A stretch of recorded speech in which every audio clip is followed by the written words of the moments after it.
अब था hydrolysis of salt, जिसपे क्वेश्चन कराया आपको। हम इस पे भी क्वेश्चंस कराएंगे। हाइड्रोलाइसिस ऑफ साल्ट का क्वेश्चंस बनाइए। देखिए सुनिए, हाइड्रोलाइसिस ऑफ साल्ट पे कुछ क्वेश्चंस बनाना है। जैसे पीएच निकालना है, H प्लस का कंसंट्रेशन दिया है तो क्या निकालना है, पीएच। तो पहले कुछ दो चार क्वेश्चन पहले लिखते हैं, उसके बाद हम समझाएंगे। ये मीन्स दीजिए, दोनों का लेवल एक जैसा होता है सर। एडवांस का लेवल खाली अलग है, बाकी मेंस का, जेई नीट का, वो नीट का सबका लेवल एक जैसा होता है, समझ गए। देखिए आपको क्या, पहले इसको बनाइए तो कम से कम पहले देखिए। देखिए जैसे आपको कह क्या रहा है, देखिए कि 90 degree C pure water hydronium ion का कंसंट्रेशन, अरे सुनिए ना, हाइड्रोनियम आयन का कंसंट्रेशन 10 टू द पावर कितना दिया, -6। What is the value of Kw। चलिए लास्ट वाला बेंसेस का Kw का वैल्यू बता सकते हैं। नहीं बनाइएगा बाद में, पहले हम प्रैक्टिस करा देते हैं कुछ क्वेश्चन का, कैसे बनाइएगा। ठीक है, लिखिए लिखिए, चलिए लिखिए लिखिए, इस क्वेश्चन को ध्यान से देखिए। लिखिए, बड़े बउआ हो गए नहीं, चलिए देखिए, आइए देखिए, अब सुनिए। अच्छा अच्छा है ना, देखिए आइए देखिए 90 डिग्री सी, मेरी बात ध्यान से सुनिए। अब आप देखिए, सुनिए, H प्लस, इधर देखिए अब हाइड्रोनियम आयन का कंसंट्रेशन, हाइड्रोनियम आयन का कंसंट्रेशन का मतलब होता है H प्लस का कंसंट्रेशन, होता है कि नहीं। हाइड्रोनियम आयन का कंसंट्रेशन का मतलब H प्लस का कंसंट्रेशन। हम आपसे क्या पूछे, what is the value of Kw। एक क्वेश्चन और पूछ सकता है इसमें है, इसका पीएच क्या होगा, ये भी पूछ सकता है। तो आप देखिए Kw का वैल्यू आप ऑलरेडी जानते हैं कि Kw कहते किसको हैं, what is the pure water. तो प्योर वाटर की जैसी बात करें, मेरी बात ध्यान से सुन लीजिए, प्योर वाटर की बात करें, इसका मतलब H प्लस का कंसंट्रेशन बराबर होगा OH माइनस का कंसंट्रेशन, ऐसे ध्यान रखें। अगर प्योर वाटर की बात करें तो H प्लस किसके बराबर होगा, OH माइनस का। किसके बराबर होगा, OH माइनस का। या आप ये भी कह सकते हैं, हाइड्रोनियम आयन का जो कंसंट्रेशन होगा H3O प्लस का, ये बराबर होगा किसका, OH माइनस का, ऐसे लिख सकते हैं। H प्लस वाटर में किस रूप में रहता है, H3O प्लस में।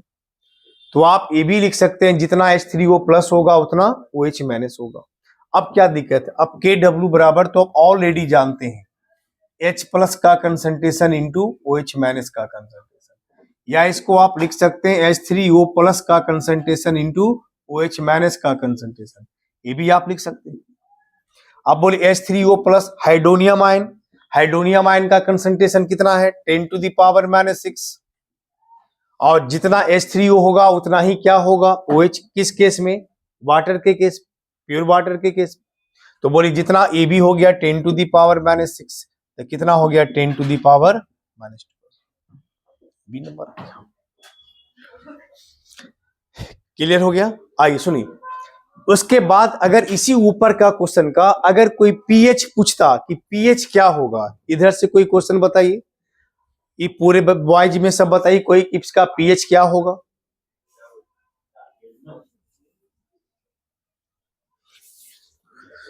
चलिए सेकंड बेंच से बताइए पीएच क्या होगा, कितना, लास्ट वाले बेंच से, लास्ट वाले बेंच से जल्दी। ये सब छोटे छोटे क्वेश्चन में दिक्कत होगा, जो एक एक लाइन का है। अरे जब H3O प्लस दे दिया, इसका मतलब H प्लस दे दिया, हम क्या बोले, H3O प्लस हाइड्रोनियम आयन को ही क्या कहते हैं, H प्लस कहते हैं। तो जब H प्लस दे दिया तो पीएच अगर पूछता तो पीएच बराबर क्या लिखते हैं, -log H प्लस का कंसंट्रेशन, तो -log 10 टू द पावर -6, तो पीएच 6 नहीं आ जाएगा, 6 आ जाएगा। अगर ऐसा क्वेश्चन पूछता तो पीएच बराबर कितना निकल जाता, 6 निकल जाता। सेकेंड क्वेश्चन में क्या कह रहा है, देखिए ये सब ऐसा टॉपिक पढ़े हैं ना, केमिकल और आयनिक, इसमें क्वेश्चंस बनता है। जितना क्वेश्चंस बनाइए आप उतना टॉपिक स्ट्रांग हो जाएगा। फार्मूला देख भी करते हैं, बफर सॉल्यूशन का अलग होता है। हम बफर सॉल्यूशन पे क्वेश्चन करवाए थे, नहीं करवाए थे, बोले थे करवाने के लिए, ठीक है। देखिए बफर सॉल्यूशन का क्वेश्चन आता है, एक भी नहीं करवाए थे बफर सॉल्यूशन का, ठीक है, देखिए बफर सॉल्यूशन का क्वेश्चन बनता है, साल्ट ऑफ हाइड्रोलाइसिस उसका बनता है। ठीक है, देखिए यहां कह रहा the pH of 0.5 m aqua solution of HF, hydrogen fluoride का आपका पीएच पूछा है जब कंसंट्रेशन 0.5 है। कितना कंसंट्रेशन है? 0.5। यानी the pH of 0.5 m aqueous solution of HF, के का वैल्यू दे दिया है, तो के का वैल्यू दे दिया, H प्लस का कंसेंट, सुनिए आपसे पीएच पूछा तो पहले क्या निकालिए? H प्लस निकालिए। H प्लस का फॉर्मूला हम लिखवाए थे K इंटू सी का रूट, ऐसे लिखवाए, देखिए कॉपी पे लिखवाया हुआ है कि अगर कोई वीक एसिड होता है तो H प्लस का कंसंट्रेशन K इंटू सी का रूट होता है, डिसोसिएशन उसका रूट। K क्या है? डिसोसिएशन कांस्टेंट ऑफ एसिड है।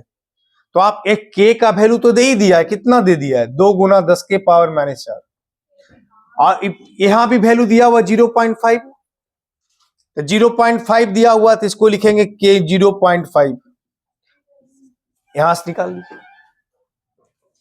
तो डिसोसिएशन कांस्टेंट जब हाइड्रोलाइसिस ऑफ साल्ट हम पढ़ा रहे थे उसी में हम आपको लिखवाए हैं कि H प्लस का कंसंट्रेशन, उसके पहले फर्स्ट या सेकंड क्लास में लिखवाए हैं, जब आयनिक इक्विलिब्रियम स्टार्ट किए हैं उसका फर्स्ट या सेकंड क्लास में देखिए लिखा हुआ H प्लस का फॉर्मूला बराबर K इंटू सी का रूट होता है, ओस्टवाल डाइल्यूशन लॉ के केस में।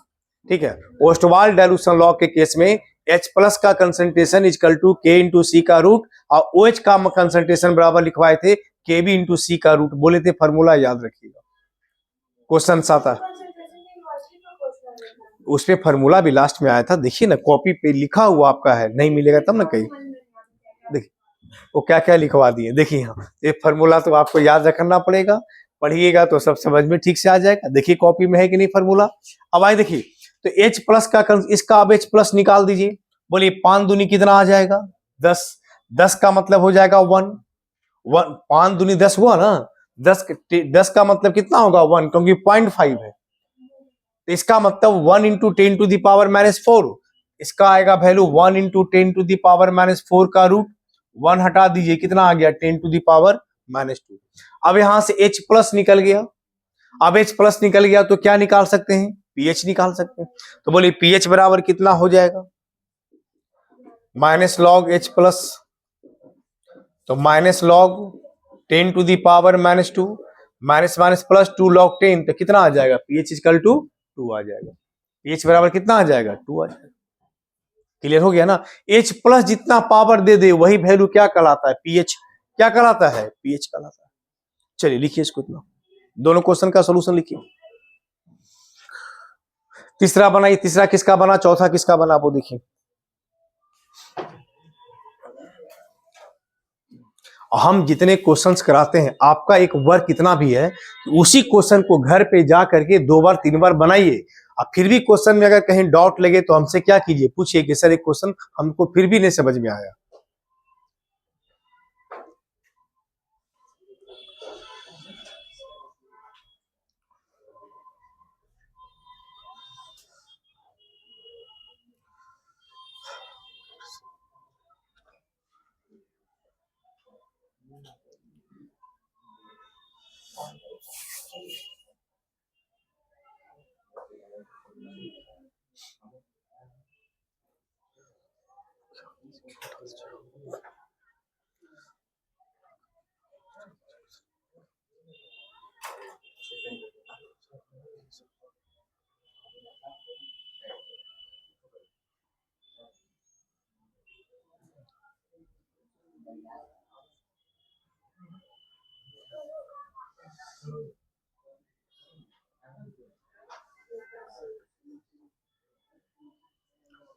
हो गया थर्ड नंबर।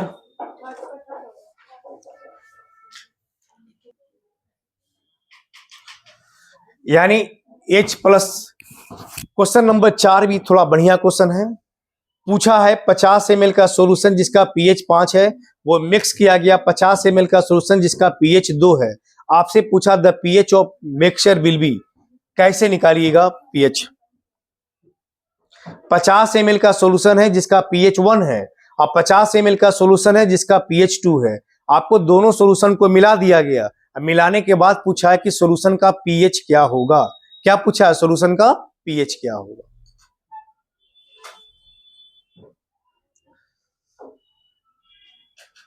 समझ में आ रहा है ना? आप ही से पूछना है, क्वेश्चन बन रहा है, समझ में आ रहा है ना? चलिए ठीक है, ज्यादा स्ट्रेस नहीं देना है दिमाग पे, आराम से पढ़ना है, ठीक है। तो सर दर्द हो रहा, क्वेश्चन बनाने में थोड़ा सर दुखता ही है, क्या कीजिएगा। क्या हो रहा है? और सुबह से हो रहा है, हमको लगा कि अभी क्वेश्चन बन रहा है इसके कारण हो रहा है। देखिए, चल इसको बंद कर हटा दें, ये क्वेश्चन है।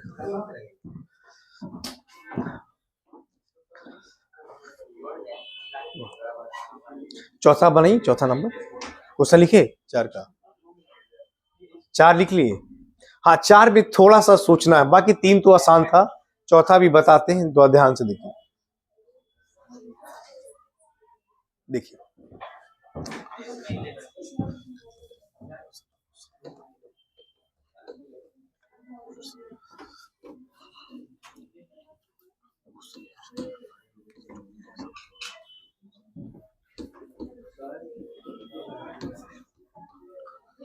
देखिए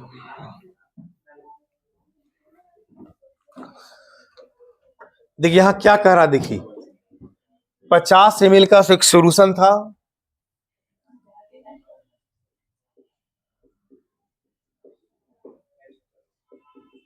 pH 1 है, pH 1 का मतलब हुआ H प्लस का कंसंट्रेशन 10 टू द पावर -1 इन हो गया। दूसरा सोल्यूशन क्या दिया, देखिए दूसरा फिर एक सोल्यूशन दिया, 50 ml का सोल्यूशन दिया, 50 ml का सोल्यूशन है, जिसका pH लिखा हुआ है 2।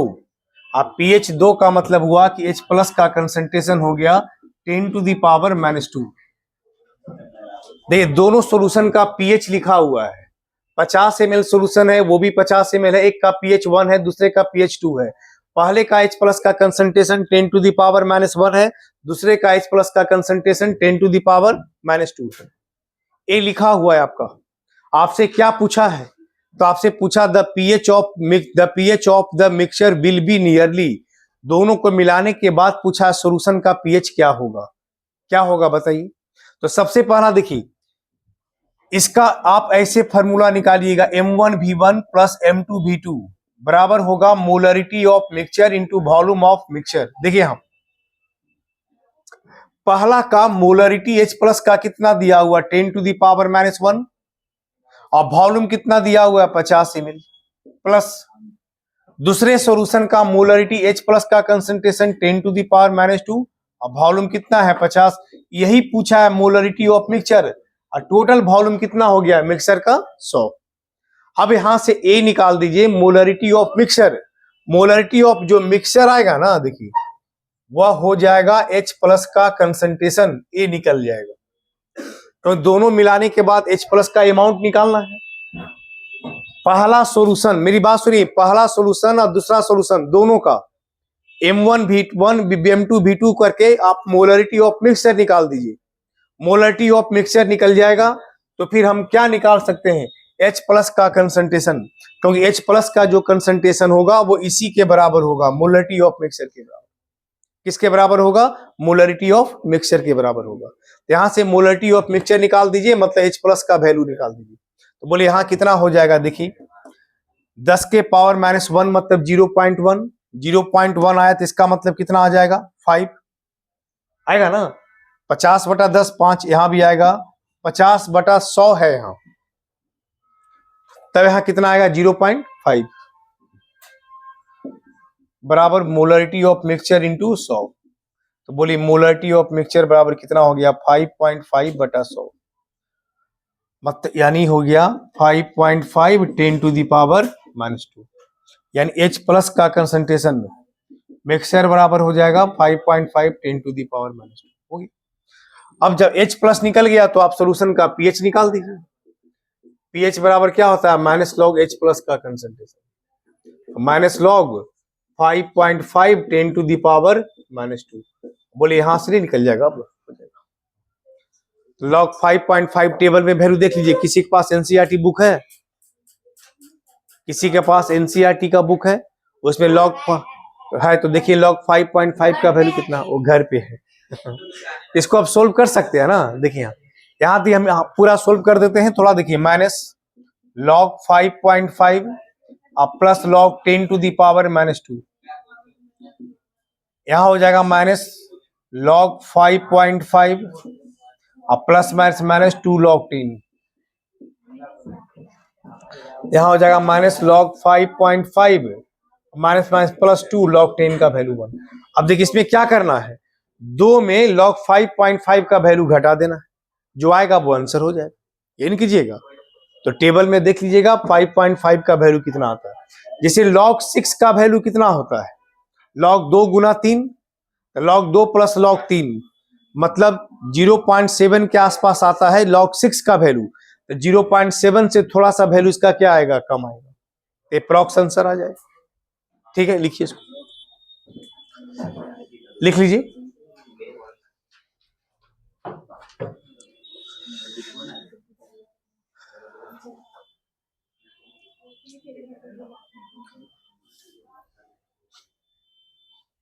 चलिए आइए अब थोड़ा थ्योरी चलते हैं। देख रहे हैं आप क्वेश्चन में थोड़ा सा उलझ रहे हैं, इसलिए अब थोड़ा आगे थ्योरी चलते हैं, फिर क्वेश्चन अगले दिन बढ़ाएंगे। ठीक है, देखिए एक बार थ्योरी पढ़ करके आइए। चलिए, लेकिन एक बार थ्योरी फिर से अच्छे से एक बार पढ़ के आइएगा, फिर अगले क्लास में क्वेश्चन चलेगा। क्वेश्चन बनाएंगे ना तब थ्योरी पूरा रिवीजन होते चला जाएगा, इसलिए न्यूमेरिकल का प्रैक्टिस जरूर कीजिए। ठीक है, हम जितना क्वेश्चन देते हैं उसको घर पे जाकर के 2 बार 4 बार क्या कीजिए, बनाइए सब। देखिए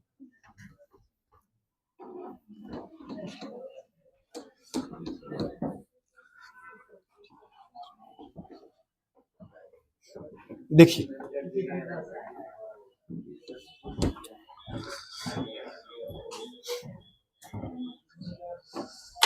आइए, solubility and solubility product.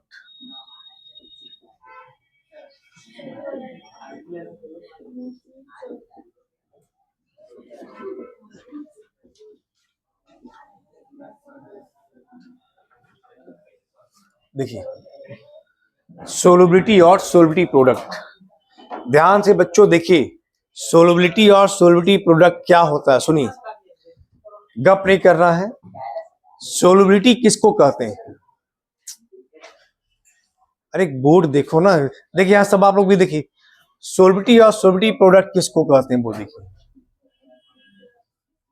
Solubility, solubility कहा जाता है कि किसी भी 1 लीटर का सोल्यूशन में भी सैचुरेटेड सोल्यूशन, कैसा लेना है, सैचुरेटेड, 1 लीटर का सैचुरेटेड सोल्यूशन लेना है। 1 लीटर का सैचुरेटेड सोल्यूशन में किसी भी सब्सटेंस का जितना मास ग्राम में घुला है, किसमें घुला है, ग्राम में, वही उसको हम लोग सोलबिलिटी कहते हैं। 1 लीटर का सैचुरेटेड सॉल्यूशन में किसी भी सब्सटेंस का जितना मास ग्राम में डिजॉल्व होता है, हम उसको सोलबिलिटी कहते हैं। Weight of solute in gram which dissolve in 1 litre of saturated solution at given temperature is called solubility. यानी किसी भी सॉल्यूशन का 1 लीटर में कोई भी सॉल्यूट का जितना ग्राम डिजॉल्व होता है, हम उसको सोलबिलिटी कहते हैं। क्या कहते हैं, सोलबिलिटी कहते हैं। तो क्या लिखते हैं, weight of solute in gram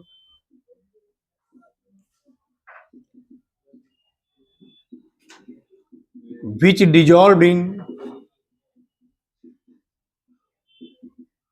1 litre of saturated solution.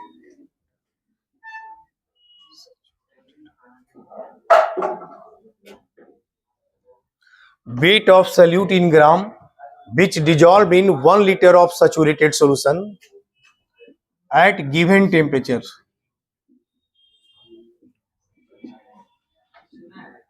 is called solubility।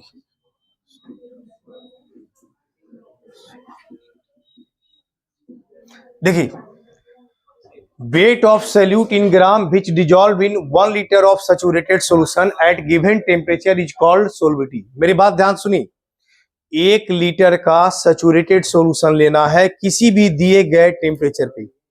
1 litre का सैचुरेटेड सॉल्यूशन लेना है किसी भी दिए गए टेम्परेचर पे। सैचुरेटेड का मतलब होता है कोई भी सॉल्यूशन में जितना सॉल्यूट घुला होना चाहिए उतना घुल चुका है, अब उससे ज्यादा डिजॉल्व उसमें नहीं होगा। तो वैसे सॉल्यूशन को ही कहा जाता है सैचुरेटेड सॉल्यूशन। क्या कहा जाता है, सैचुरेटेड कहते हैं। जितना सॉल्यूशन में सॉल्यूट जितना डिजॉल्व होना चाहिए, अगर वो उतना घुल चुका है, अब उससे ज्यादा नहीं घुलेगा, तो वह सॉल्यूशन क्या कहलाता है? सैचुरेटेड। तो 1 लीटर का सैचुरेटेड सॉल्यूशन में कोई भी सैल्यूट का जितना ग्राम डिजॉल्व होता है हम उसको सोलबिलिटी कहते हैं। क्या कहते हैं? सोलबिलिटी कहते हैं। क्लियर है? तो वही लिखें, weight of salute in gram which dissolve in 1 liter of saturated solution at given temperature is called solubility। 1 litre का सैचुरेटेड सॉल्यूशन लेना है। 1 लीटर का सैचुरेटेड सॉल्यूशन में किसी भी सैल्यूट का जितना ग्राम घुला है हम उसको सोलबिलिटी कहते हैं। सैचुरेटेड समझे? जैसे कोई 1 लीटर सॉल्यूशन लिए, आप उसमें कोई सैल्यूट घुलाए, घुलना शुरू कर दिया, जब लगे घुलना बंद कर दे, वो नीचे बैठना शुरू हो जाए, तब समझ जाइए कि वो सैचुरेटेड हो चुका है। सोलबिलिटी जो है वो टेम्परेचर पर डिपेंड करता है। किस पर डिपेंड करता है? टेम्परेचर पे। जैसे आप लोग जलेबी खाए होंगे, जलेबी का दुकान भी गए होंगे, उसका कभी देखें जब चाशनी जो होता है जलेबी जिसमें छानता है वो, तो आप देखते हैं जैसे ही अरे वो मतलब जो है ना उसमें डाल करके उसको मीठा बनाता है। देखिए, तो हम करें जब टेम्परेचर जब देखिएगा ठंडा होता है तो ऊपर एक लेयर जम जाता है। वो लेयर किस चीज का होता है? शुगर। अगर फिर टेम्परेचर बढ़ाता है तो वो देखिएगा वो लेयर खत्म हो जाता है। इसका मतलब सोलबिलिटी क्या हो गया? बढ़ गया, उसमें डिजॉल्व हो गया। इसका मतलब टेम्परेचर बढ़ाने घटाने से सोलबिलिटी भी क्या होता है? बदल जाता है। तो किसी भी दिए गए टेम्परेचर पे देखिए 1 लीटर का कोई सॉल्यूशन आप ले लिए, यह सैचुरेटेड सॉल्यूशन है। 1 लीटर का सॉल्यूशन है, उसमें भी कैसा है? सैचुरेटेड है। तो 1 लीटर का सॉल्यूशन है, सैचुरेटेड सॉल्यूशन है, और इसमें घुला हुआ है x ग्राम सैल्यूट। तो 1 लीटर का सैचुरेटेड सॉल्यूशन में सैल्यूट का कितना मास घुला हुआ है? x ग्राम। कितना घुला हुआ है? x ग्राम। और कोई भी दिए गए टेम्परेचर है, eight given temperature,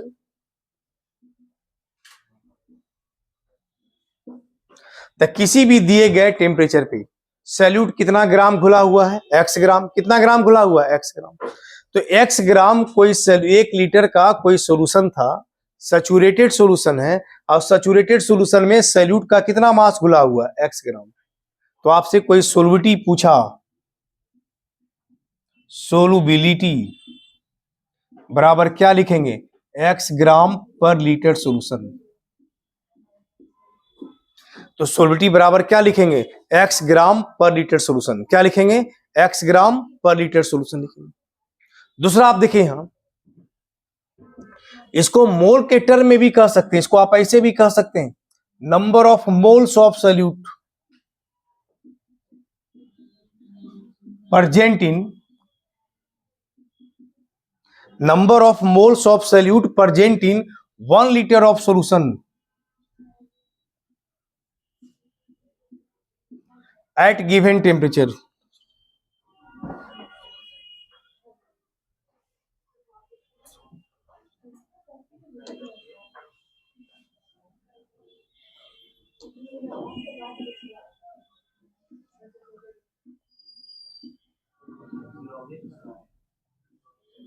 eight given temperature क्या कह रहा है? Number of moles of solute present in 1 litre of saturated solution at given temperature is called, देखिए कह रहा है number of moles of solute present in 1 litre of saturated solution at given temperature is called solubility.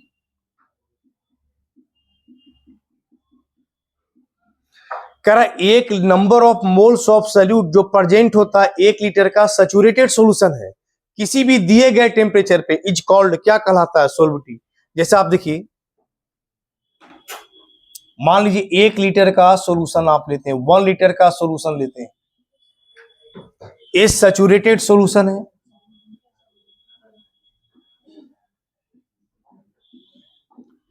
तो 1 litre का solution आप लिए, वो solution जो सैचुरेटेड है, इसमें लिखा हुआ है कि x मोल सॉल्यूट घुला हुआ, x मोल्स सॉल्यूट डिजॉल्व है।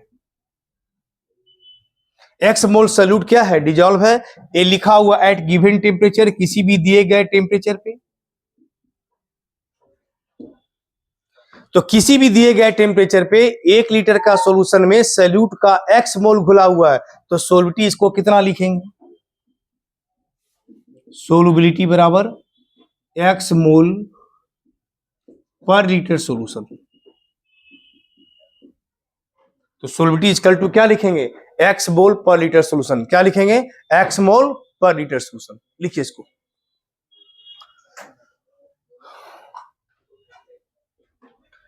क्या पूछा, रिलेशन बिटवीन सोलबिलिटी और सोलबिलिटी प्रोडक्ट, दोनों के बीच का पूछा कि रिलेशन क्या होता है। तो इसमें सब अलग अलग तरह का साल्ट है, तो अलग अलग प्रकार का रिलेशन आता है। जैसे पहला देखिए, if salt is A B type, अगर साल्ट किस टाइप का है, ए बी टाइप का। If salt is A B type, अगर साल्ट हमारा किस प्रकार का है, ए बी टाइप का। जैसे आप देखिए, ए बी तरह का ए बी एक सॉल्ट है, ए डिसोसिएट करके बनता है ए प्लस और साथ में क्या बनता है, बी माइनस। ए बी एक साल्ट था, ए बी डिसोसिएट किया, आयोनाइज किया तो क्या बनाया, ए प्लस आयन प्लस साथ में क्या बनाया, बी माइनस आयन। अब आप देखिए, अगर एक वाटर में अगर एक्स मोल घुलता है, डिजोल्व होता है, तो बोलिए यह भी एक्स बनेगा, यह भी क्या बनेगा, एक्स बनेगा। तो केएसपी बराबर क्या होगा, ए प्लस का कंसंट्रेशन और क्या होगा, बी माइनस का कंसंट्रेशन। x इंटू क्या होगा, x बराबर वैल्यू क्या होगा, x का स्क्वायर, मतलब केएसपी बराबर आ जाएगा x का स्क्वायर। केएसपी बराबर क्या आ जाएगा, x का स्क्वायर। और x क्या है, सोलबिलिटी, x क्या है, सोलबिलिटी। अगर ये एक मोल डिजोल्व होगा तो एक एक मोल बनेगा ना, तो x घुलेगा तो x बनेगा। तो केएसपी बराबर क्या आ गया, x का स्क्वायर। इसका एग्जांपल जिसे साल्ट का लीजिएगा, AgCl, AgBr, ए की जगह जैसे हमारा Ag हो गया, बी की जगह हमारा क्या हो गया, Cl। तो केएसपी बराबर आ गया x का स्क्वायर। केएसपी बराबर क्या आया, x का स्क्वायर। ये केएसपी क्या है, तो सोलबिलिटी प्रोडक्ट,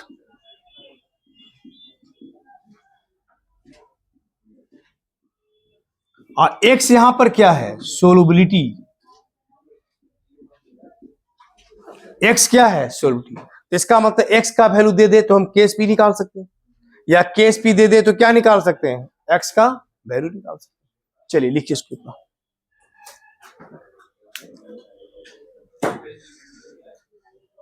लिखिए,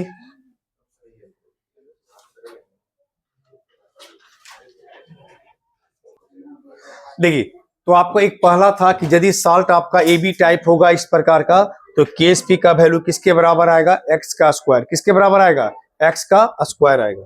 दूसरा देखिए,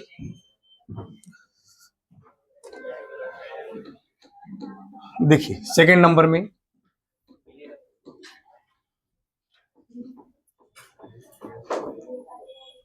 देखिए नंबर सेकंड में, इफ salt is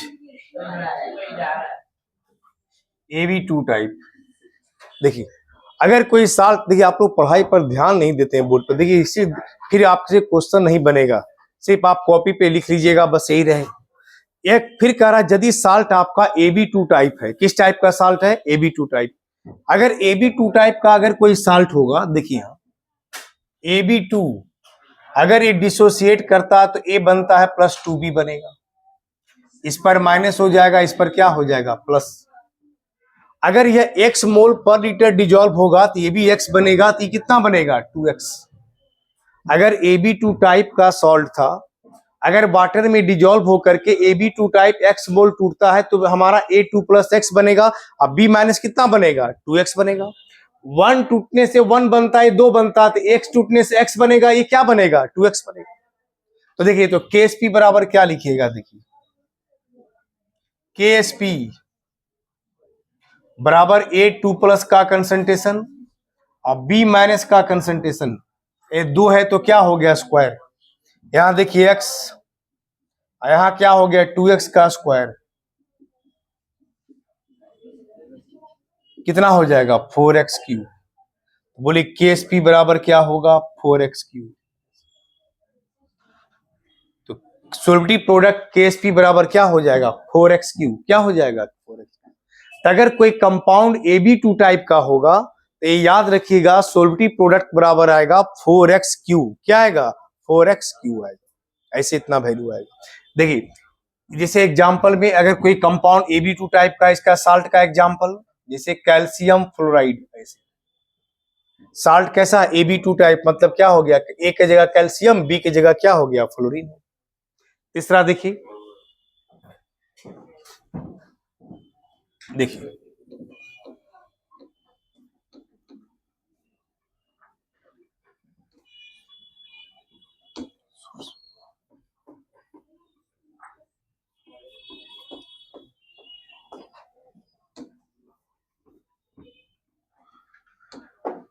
देखिए तीसरा में है, if salt is Ab3 type, अगर साल्ट हमारा क्या दिया हुआ है, Ab3 टाइप का साल्ट, कैसा साल्ट है, Ab3। Ab3 टाइप का साल्ट का मतलब हुआ, जैसे देखिए Ab3 कंपाउंड हो गया, अगर ये पानी में डिसोसिएट करेगा तो A बनेगा, साथ में B बनेगा। बोले B पर कितना चार्ज होगा, 1 माइनस, A पर कितना होगा, 3 प्लस। अगर ये X मोल घुलता है तो ये भी X बनेगा, तो ये कितना बनेगा, 3X बनेगा। अगर Ab3X मोल बनता है तो ये 3 प्लस X बनेगा, B माइनस कितना बनेगा, 3X बनेगा। तो बोले KSP बराबर क्या लिखिएगा,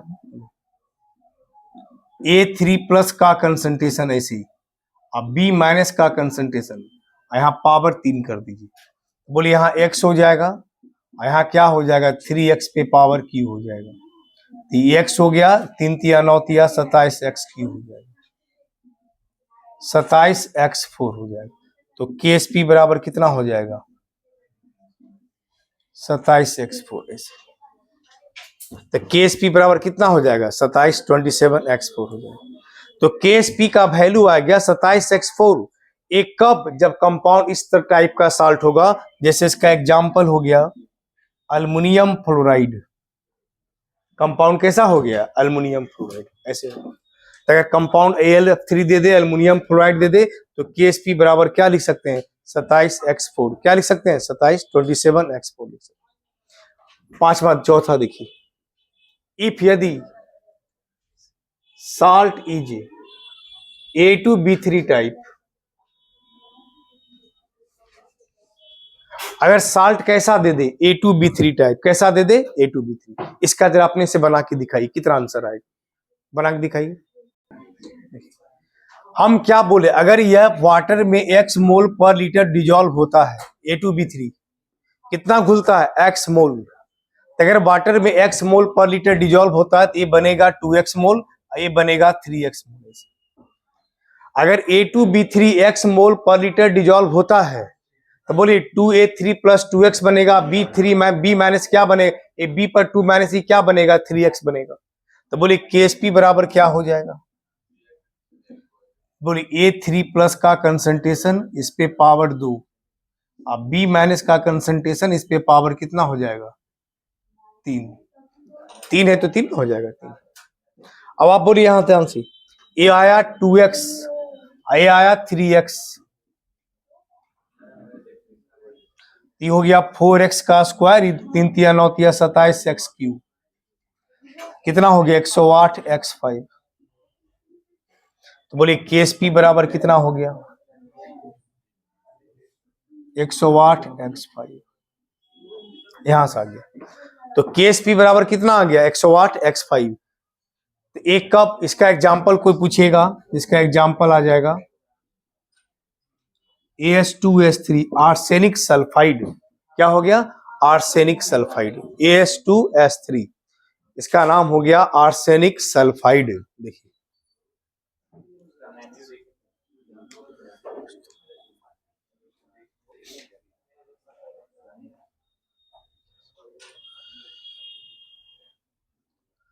अब देखिए, ये 5 केस था, केस 1, केस 2, केस 3, केस 4, मेरे 4 केस था, 4 है ना। देखिए अब यहां पे क्या है, देखिए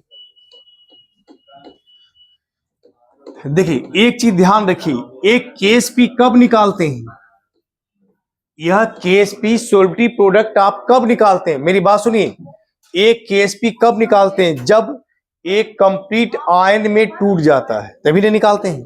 यानी जितना घुलना चाहिए, जितना डिजॉल्व होना चाहिए, इधर से उतना घुल चुका है।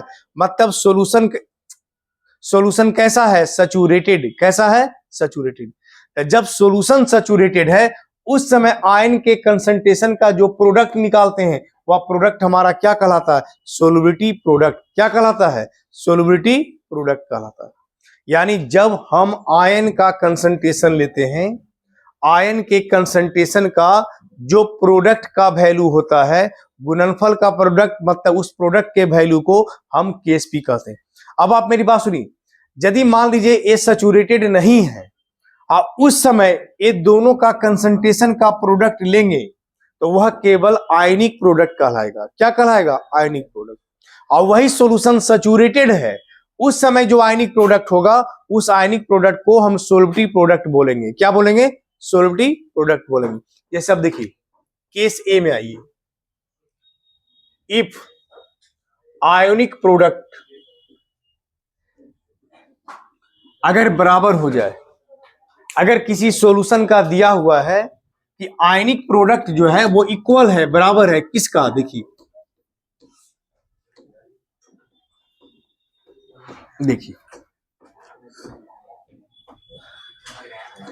इफ आयनिक प्रोडक्ट बराबर है सोल्युबिलिटी प्रोडक्ट का,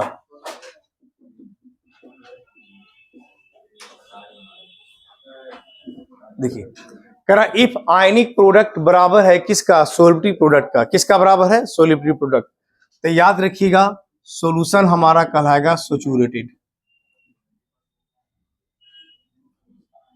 सॉल्यूशन क्या होगा? सैचुरेटेड। दूसरा है केस बी में, इफ आयनिक प्रोडक्ट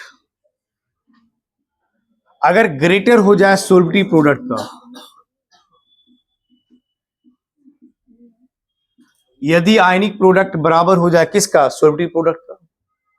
तो बराबर था तो सैचुरेटेड। अगर आयनिक प्रोडक्ट ज्यादा है, सुनिए, आयनिक प्रोडक्ट ज्यादा का मतलब क्या हुआ कि जो आयन में घुला हुआ है, इस आयन के कंसंट्रेशन का प्रोडक्ट का वैल्यू क्या है? ज्यादा है। ये दोनों का प्रोडक्ट का वैल्यू ज्यादा होगा किससे? केएसपी से। इसका मतलब है कि सॉल्यूशन में आयन ज्यादा घुला हुआ है। सॉल्यूशन में आयन क्या घुला हुआ है? ज्यादा। ज्यादा डिजॉल्व है। इसका मतलब सॉल्यूशन कैसा होगा? Super saturated. कैसा होगा? Super saturated. तो सॉल्यूशन हो जाएगा सुपर सैचुरेटेड। Super saturated.